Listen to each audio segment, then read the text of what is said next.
The Petroleum and Natural Gas Senior Staff Association of Nigeria, Pengassan, has raised alarm over the worsening insecurity in Nigeria's oil and gas sector.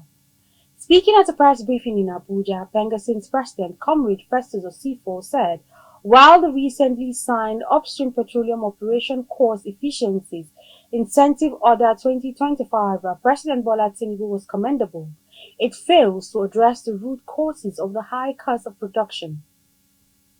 For all in the struggle for our unions, there is victory for us. Osifo attributed the exit of majority of the oil and gas operators, the international oil and gas companies, to insecurity, adding that the cost of securing oil facilities and infrastructure in Nigeria has become more difficult, hence the need for Nigeria's government to take full responsibility of safeguarding oil installations.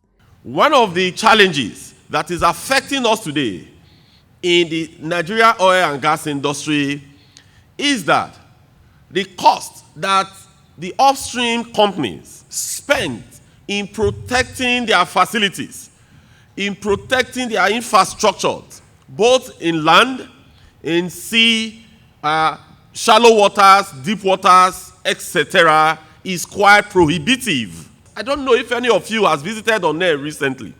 When you go to Onne, you will get to a section in Onne where you will have over 50 to 60 security vessels. What are they doing? They are just there waiting for supply vessels that are going offshore so that they will escort them offshore. And the cost of these are borne by the companies. And when you look at this cost, they run into hundreds of millions of dollars per annum. So when you ask companies to reduce cost of operations, it is quite good. But government must do everything possible to support these companies in terms of security. So government must be alive to its responsibility to ensure that the oil and gas infrastructures across the nook and cranny of Nigeria, they are well protected. Osifo also raised concerns over fuel pricing transparencies, noting that despite significant reductions in global crude oil prices from $80 to around $60 per barrel, Nigerians did not enjoy the proportionate drop in petrol pump price. When crude price was around $60 per barrel, we should be buying our PMS somewhere around 700 to 750 naira per barrel, per liter. That is how it should be when you do the calculation properly. It is the function of the regulator to ensure that Nigerians are not exploited. So we hereby call on NMDPROA, the Nigeria Midstream and Downstream Petroleum Regulatory Authority, to be alive to its responsibility to ensure that Nigerians are not exploited. Pengassan further recommended that the federal government adopt the NLNG partnership model for the country's ailing refineries, particularly the Port Harcourt refinery, which was recently shut for maintenance.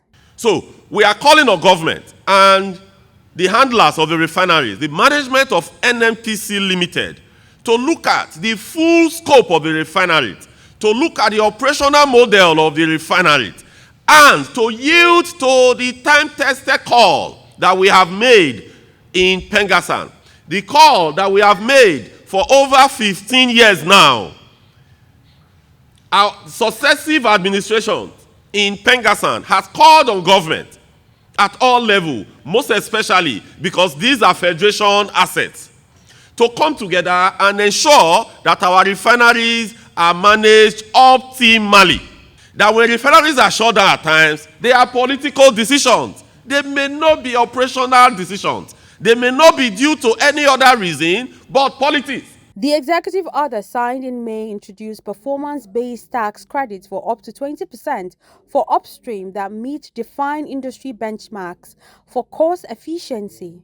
While Pengassan acknowledged government efforts, Osifo insisted that without government-backed security, the real issue would remain unresolved.